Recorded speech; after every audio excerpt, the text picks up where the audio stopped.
Alrighty guys, and today I'm doing a video on Monday Night Raw review from this past Monday, March 16th, 2015. Let me just put it to you this way, the show was a bit of an improvement than last week and the week before that, but bottom line is the show really needs a lot of improvement to be an overall main ship show. This show wasn't exactly all that entertaining except for a few things here and there, otherwise the show is an absolute bomb. As usual in the last several months, it's been mostly a bomb with a few good things here and there for 3 hours straight.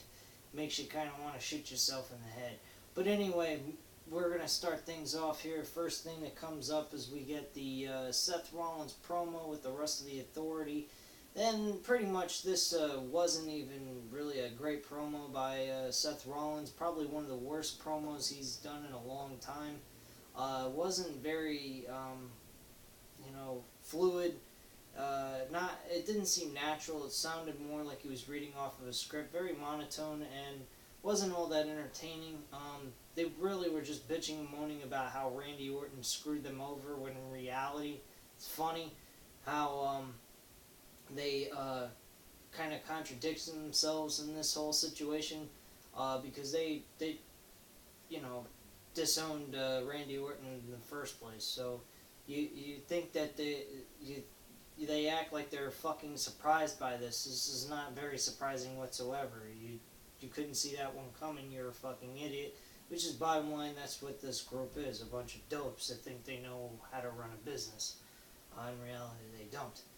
So that promo sucked. Anyway, moving into the very first match of the show was Nikki Bella versus AJ Lee. Nikki Bella beating AJ Lee in 11 minutes and 5 seconds. First time they've ever done a match this long before. It wasn't too bad, but not that great either. Not well put together. Kind of seemed a little out of sorts. But bottom line is, they did put some time into the match with these guys.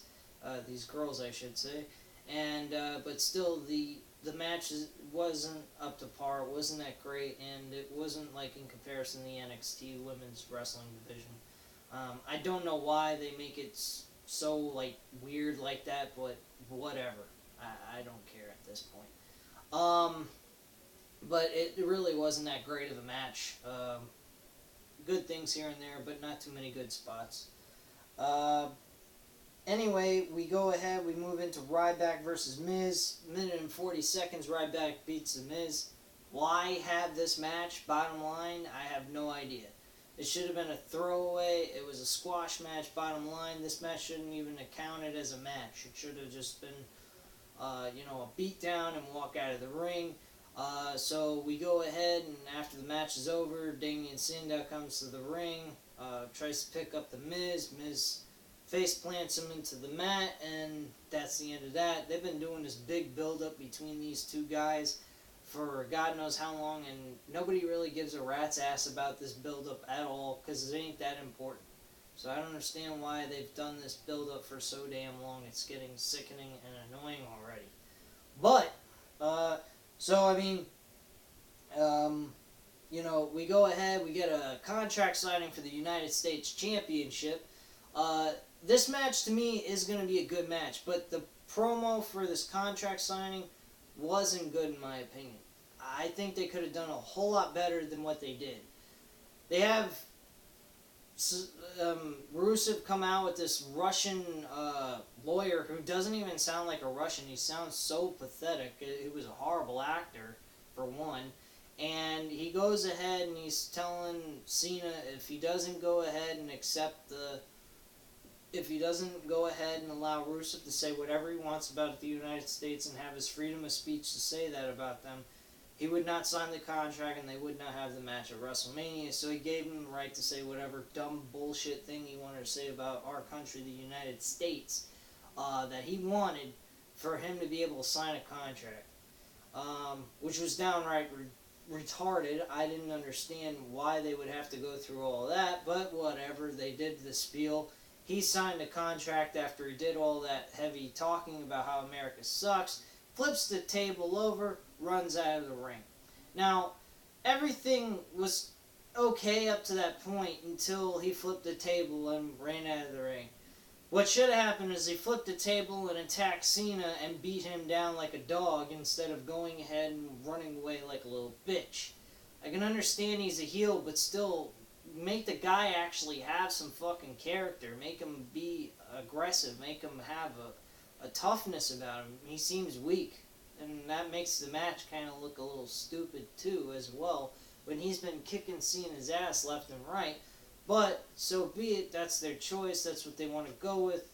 Go for it. I don't really care. I'm not running your damn company anyway. But my opinion, I didn't feel that that was the right decision to go with, but they did. Anyway, we get Cesaro and Tyson Kidd going up against the New Day, which was only 1 minute and 45 seconds, and Cesaro and Tyson Kidd thankfully win that match, but it wasn't all that big of a deal. Big deal anyway, in my opinion. Nothing too big to talk about here.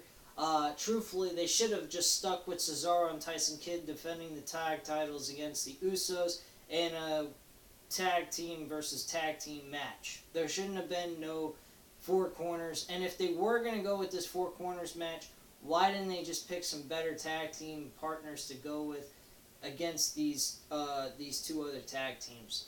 If you're going to do that, have good, solid tag teams, not New Day and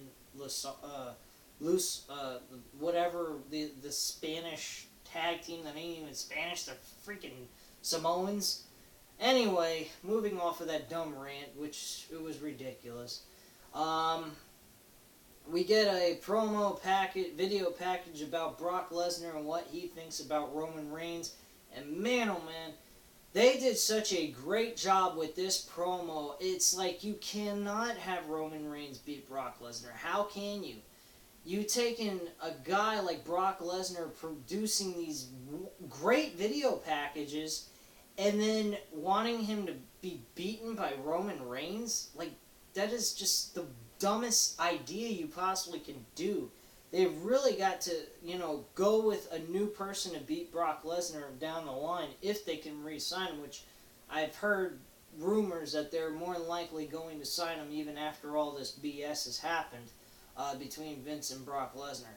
So that's a pretty good sign, and more than likely we might even see Brock Lesnar retain the title, but don't take my word for it. I'm not quite sure. But yeah, I mean, it was a very good video package that had a lot of raw emotion, and it felt real. It felt like a real thing. It didn't feel like some lame-o storyline thrown together on a script and having him say whatever they wanted him to say. He sounded like a natural person. And I thought that was very good on their part doing that. So then after, we get Paul Heyman back out, and he's doing his promo, and there's nothing to be said about Paul Heyman. He's a great, talker on the mic, and he's been doing a great job helping promote this match between Roman Reigns and Brock Lesnar. He ain't even part of the damn match, as I've said week after week. And, it was a very good promo, and then, Roman Reigns comes out, and he's got a shirt saying, "I will and I can." Okay. Well, what the fuck am I supposed to believe that? I mean, believe that? Yeah, okay. You want me to believe that? Sure, but you have not earned the respect and the believability that you can beat Brock Lesnar. Just through promotions alone, Brock Lesnar is beating the hell out of Roman Reigns, and he hasn't even done a whole lot of promoting. That one video of him doing his spiel about what he feels about Roman Reigns told it all. There was nothing else to be said. That promo pretty much stated that Brock Lesnar should be the winner. He was the best talker out of the both of them. Just throw away, wrestling ability. Brock Lesnar even beat him on the mic, okay? There was nothing to be said. Roman Reigns did a good job. I won't deny that. He did a good job on the mic. He has improved. But he is not at the level of where he needs to be believable to beat Brock Lesnar. There's nothing else you can say about this. So that's just my little rant about that, but that's how I feel. I don't feel that this would be the right move for them to have Roman Reigns beat Brock Lesnar. They need to go with another opponent for Brock Lesnar for him to drop the title to. I just don't see Roman Reigns as the right guy to do that with. So, moving on from all that, we move into Daniel Bryan, Dean Ambrose, and Dolph Ziggler beating Bad News Barrett, Luke Harper, and Stardust in 17 minutes. Now, yes, it was a long match, but it wasn't that, it didn't intrigue me a whole lot. There was nothing too much to go crazy over or say, oh my god, this was an awesome 6-man tag team match. Then you got R-Truth on the side, who's not even involved in this, but he's actually gonna be in the match, carrying a freaking Intercontinental Championship belt on the back of his shirt with a pole sticking up and holding it, which I thought was idiotic and retarded, and R-Truth sounded ridiculous on the microphone talking with the broadcast team of Michael Cole, JBL, and Booker T. I just think he was weird in this whole thing. And thankfully, at the end of the match, Bad News Barrett gets his title back, so that was a pretty, at least he got his damn championship back after all this bullshit. And it wasn't horrible, but it wasn't great. It just felt like a very dull and boring match. Daniel Bryan picked up the victory, thankfully, for his team, but overall, it wasn't that big of a deal. It didn't need to be 17 minutes long. They could have left room for other things to do. So I thought that was a big mess up there, but regardless, maybe they just couldn't think of any other ideas throw in for the last 30 minutes of the show. So, whatever. It don't matter to me. And it's their show, and they're going to do whatever the hell they want, and I don't really give a fuck. I just love wrestling, and I'm, doing a review on this because that's what I want to do. I like wrestling. Why not talk about it? So, I'm talking about it. But, yeah, overall, then after that, we had a promo by Bray Wyatt with The Undertaker about the chair, and this was just, I don't know, this was weird. I mean, he's playing around with dust from the fucking chair that what it used to be, and it's Bray Wyatt just talking, but nothing else is being reciprocated between him and Undertaker. Undertaker just accepts his challenge through a fucking Titantron and a message on the screen, and that's it. I mean, it wasn't that. This build-up is not that good. Do I expect it to be a good match? Absolutely. I don't think this is going to be a bad match. I just think that the build-up was.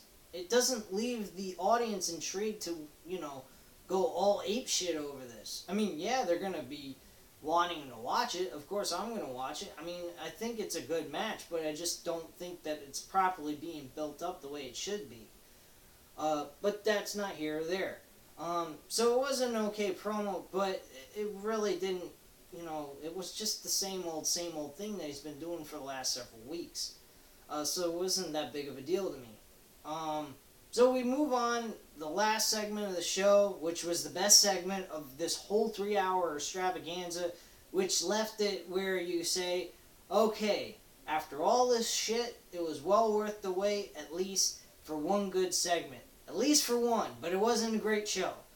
And that was with Sting showing up to help Randy Orton at the end of the day because Seth Rollins was pretending to not be, that he was separating from the Authority and the Authority was separating from him with the Big Show and Kane, the J&J Security, and Triple H and Stephanie McMahon. But at the end of the day, they tried to play a switcheroo on Randy Orton, and at the end of the day, he went ahead, grabbed a chair, and he wanted to fight no matter what the odds were against him, and Sting appeared out of nowhere, and it was fucking awesome to see that guy him and Randy Orton kicking ass left and right on the Authority. Excellent ending to a shitty fucking show. If you can't do it right the first 2 hours and 55 minutes, at least for the last 10 minutes, make it worth watching for the last fucking 3 hours of wasting everybody's time. At least give them something to say this show was worth watching. But anyway, overall, the show was shit. It wasn't wonderful to watch.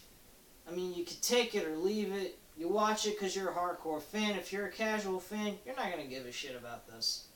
I mean, bottom line, you want to attract everybody You want to give your fans what they deserve. A well done, made show. And this is not a well done made show. This is a half-ass, half-hearted made show. And this is what they've been giving us for many, many weeks, and even I think some months too, I'd have to say. I'm not going to be totally nice about this.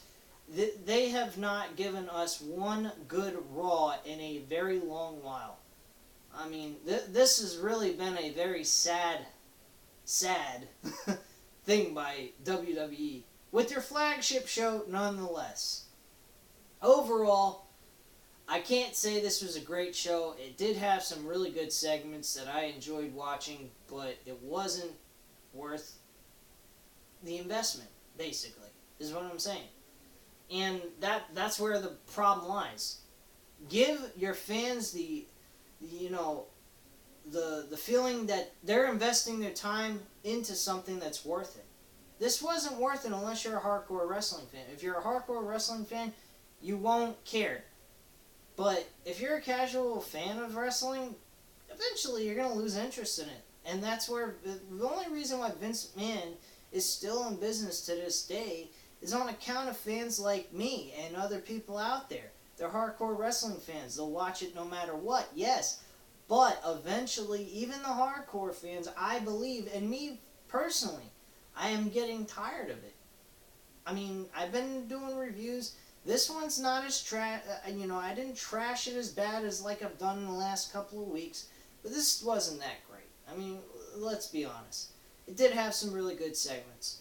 Overall, though, as I've said, it's not that great. But I'd like to let you guys at the end of this video also want to let you know that I'm going to, in the next few days, leading up to WrestleMania 31, I'm going to do some reviews on previous WrestleManias that have happened in the past.